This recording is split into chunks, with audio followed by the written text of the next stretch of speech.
we were talking about Ernest Tubb a while ago. There's another name from that era, and of course he and Ernest made records together, and that's Red Foley. And Billy, I know you knew Red well because you worked on the Ozark Jubilee. You toured with him a lot. In fact, I think you played the last show that Red Foley ever played. Yeah, we worked in Fort Wayne, Indiana.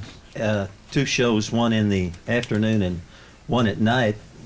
And this is pretty heart-rending because Red came to my dressing room and he said, Billy, because we had worked together for 4 years on the Ozark Jubilee, and this was long after that.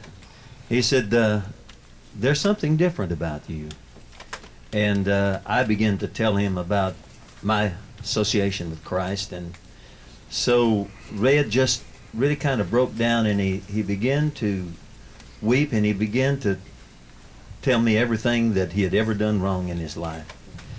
And it was really heart-rending to me.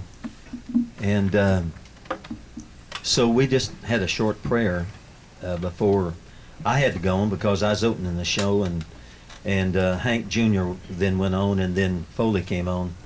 And then I came and watched him on the wings doing his show, and the very last song he ever sang was called Peace in the Valley. And he walked over to me when he got through, and he said, Billy, I've sang that song a lot of times in my life, but I have never sang that song with the feeling that I have in my heart tonight.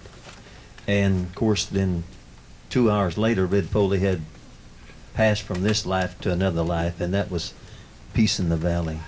Yeah. Bill, I also worked that show with y'all in Fort Wayne, Indiana. We went on down to Alabama and worked for Governor Wallace. Did you? And I couldn't believe it the next morning when we got up, and there was a little article in the paper said the singer Foley dies.